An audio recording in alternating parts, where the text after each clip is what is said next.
नमस्कार दोस्तों, स्वागत है आपका मेरे इस चैनल में। तो आज के इस वीडियो में हम पढ़ने वाले हैं 10th क्लास के चैप्टर जिसका नाम है भोली। तो शुरू करते हैं।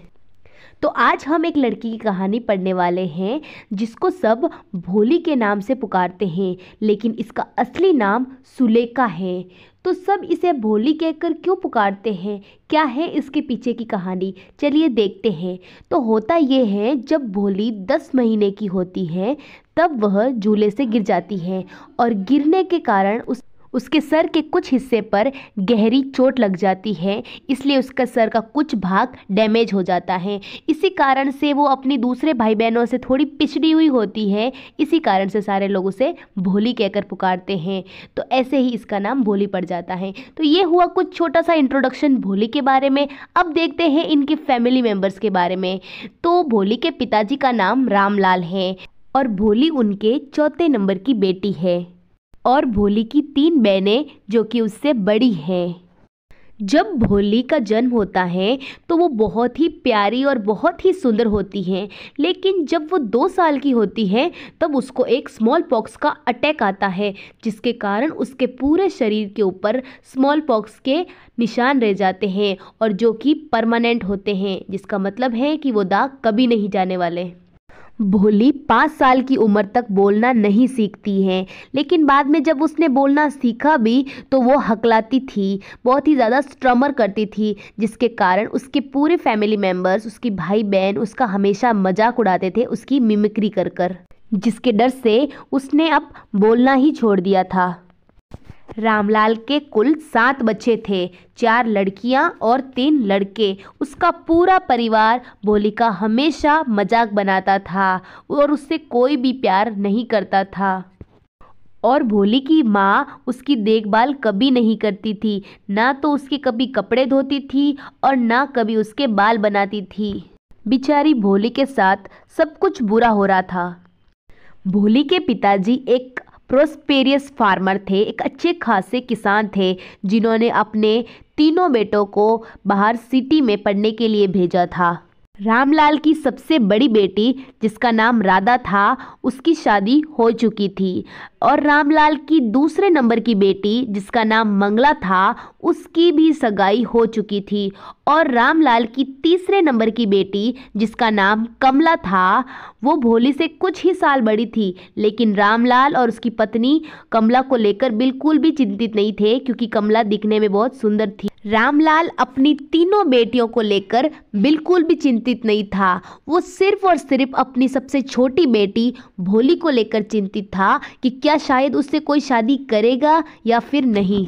एक दिन उसके गांव में एक स्कूल खुलता है और जिसकी ओपनिंग के लिए वहां पर तहसीलदार आए हुए होते हैं और तहसीलदार की मुलाकात रामलाल से होती है। तो रामलाल को तहसीलदार कहते हैं कि क्यों ना तुम अपनी बेटी को एक बार स्कूल भेजो, ताकि तुम्हें देखकर बाकी गांव वाले भी अपने बच्चों को स्कूल भेजने का मन करेंगे।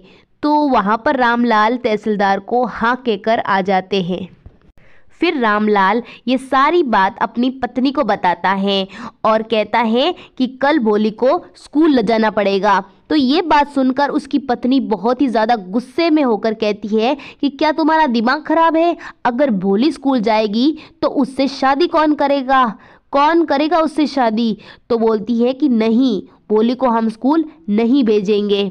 लेकिन रामलाल उसे फिर समझाता है कि उसने तहसीलदार को जबान दे दी है, अब वो पीछे नहीं हट सकता, अब तो उसे भोली को स्कूल ले जाना ही पड़ेगा।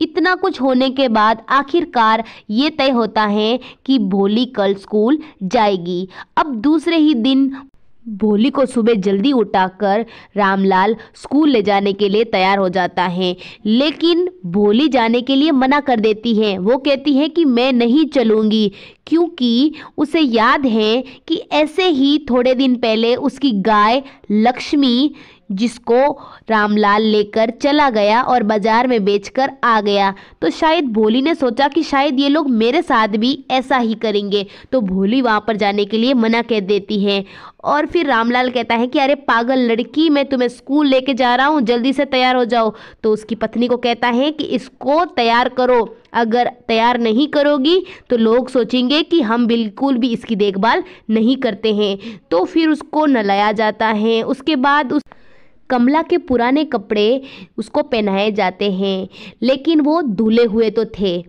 उसके बाद उसकी कंघी की जाती है और उसको तैयार करके स्कूल भेजा जाता है। ऐसे ही भोली स्कूल आ जाती है अपने पिताजी के साथ और देखती है बहुत ही अनोखी स्कूल। वो बहुत खुश हो जाती है वो देखकर, वो जगह देखकर। और फिर उसके पिताजी उसको प्रिंसिपल रूम में छोड़ के आ जाते हैं। फिर वहाँ से उसको अपनी क्लास में भेजा जाता है और क्लास में जाने के बाद वो देखती है कि उसके क्लास में एक टीचर पढ़ा रही होती है। तो वो चुपचाप उस क्लास में जाती है और वहाँ पर एक कोने में बैठ जाती है और फिर चारों तरफ देखती है कि सारे बच्चों को और वहाँ की ड्राइंग्स को और उसकी टीचर्स को, सब लोगों देख रही होती हैं। फिर उसकी नज़र वहाँ पे वॉल पे लगे एक ड्राइंग पे जाती है, जिस ड्राइंग के ऊपर एक काऊ की पिक्चर थी और उस काऊ को देखकर उसकी अपनी गाय लक्ष्मी की याद आ जाती है और कहती है कि सेम इसके जैसी मेरी गाय लक्ष्मी है। उसके बाद वहाँ पे ड्राइंग एक पैरोट की देखती है और सोचती है कि ऐसा ऐसा सेम पैरोट मैंने भी देखा था। उसके बाद उसकी जो टीचर होती है वो भोली के पास आती है और उसे पूछती है कि तुम्हारा नाम क्या है। लेकिन ये सुनकर भोली एकदम चुप हो जाती है। लेकिन फिर से उसको टीचर एकदम प्यार से पूछती है कि बेटा तुम्हारा नाम क्या है। लेकिन फिर भोली बहुत ही ज़्यादा आश्चर्यचकित हो जाती है कि पहली बार उसकी लाइफ में पहली बार शायद उसको किसी ने इतना प्यार से पूछा होगा। तो भोली उस टीचर के सामने देखती है और अपना नाम बोलने की पूरी कोशिश करती है। वो ऐसे बोलती है भोली, इस तरीके से वो बोलती है, स्टमर करके हकलाते हुए बोलती है और आखिरकार वो बोल ही देती है भोली।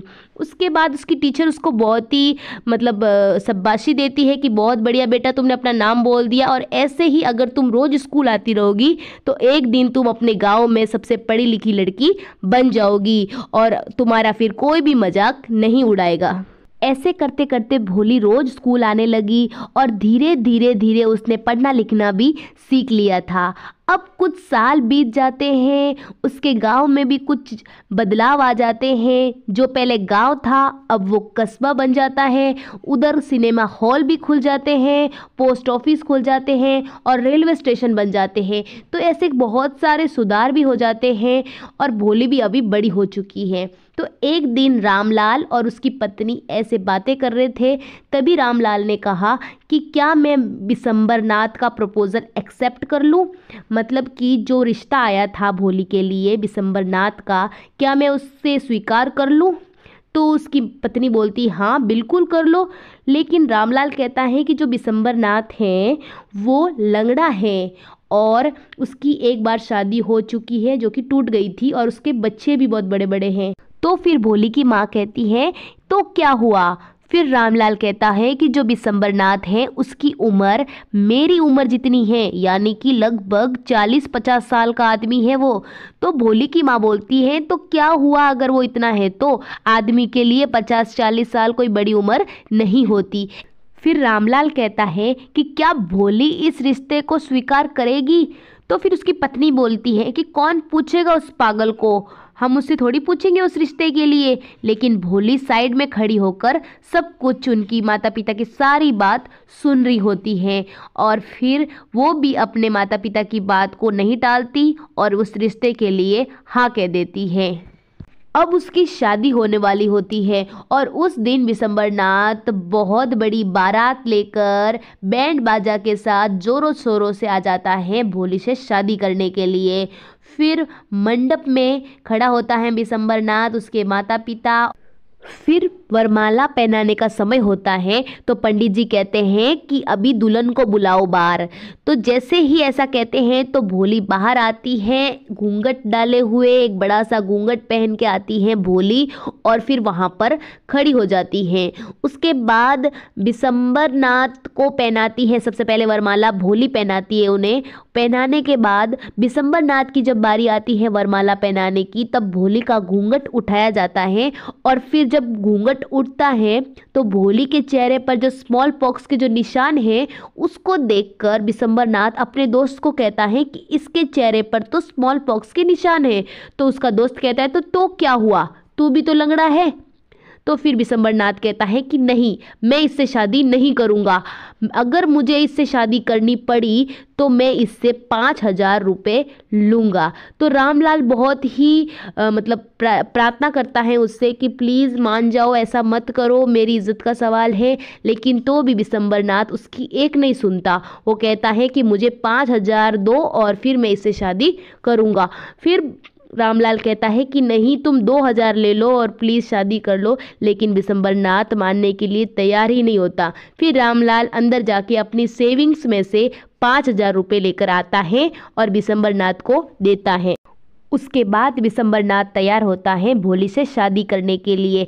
तो फिर जैसे ही बिशंबरनाथ वरमाला पहनाता है भोली को, भोली उसकी आंखों में गुस्सा दिखाकर उसकी वरमाला को उस अग्नि में फेंक देती है और वहाँ पर इकट्ठे सारे लोग उनको देखते ही रह जाते हैं। फिर उसके पिताजी बोलते हैं कि तुम ऐसा क्यों कर रही हो, ये हमारी इज्जत का सवाल है। लेकिन भोली कहती है कि नहीं पिताजी, मैं ऐसे लालची इंसान से कभी शादी नहीं करूंगी जो पैसे के लिए इतनी हद तक गिर सकता है। उसके बाद वहाँ पर खड़ी एक बूढ़ी औरत उसको देखते हुए कहती है कि ये कितनी भोली भाली दिखती थी और आज इसने कितनी बड़ी बात कर दी, ये इतनी इसकी जबान कैसे चलने लग गई। तो फिर वहाँ पर उस आंटी को जवाब देते हुए कहती है भोली कि अगर आपको लगता है कि आपकी कही हुई बातों से मैं इससे शादी कर लूँगी तो मैं ऐसा बिल्कुल भी नहीं करूँगी। इसने मेरे पिताजी का अपमान किया है, इसलिए मैं इस आदमी से शादी कभी नहीं करूँगी। ये सब हो जाने के बाद बिशंबरनाथ अपनी बारात को लेकर वापस चला जाता है और वहाँ के जो बैंड बाजा लेकर आते हैं वो भी विदाई की ध्वनि लेकर चले जाते हैं। उसके बाद उसके पिताजी वहाँ पर बैठ जाते हैं, गिर जाते हैं और कहते हैं कि ये सब तूने क्या कर दिया, अब तुमसे कोई भी शादी नहीं करेगा। तो भोली अपने पिताजी को समझाती है कि नहीं पिताजी, मुझसे अगर कोई शादी नहीं भी करेगा तो भी चलेगा, मैं आप दोनों की सेवा करूंगी। जब आप दोनों बूढ़े हो जाओगे तो मैं आपकी देखभाल करूंगी और पास ही की स्कूल में जाकर पढ़ाने लगूंगी। और वहाँ पे खड़ी वो टीचर वो सब कुछ देख रही थी, जिस टीचर ने भोली को आज इतना बोलना और पढ़ना सिखाया था।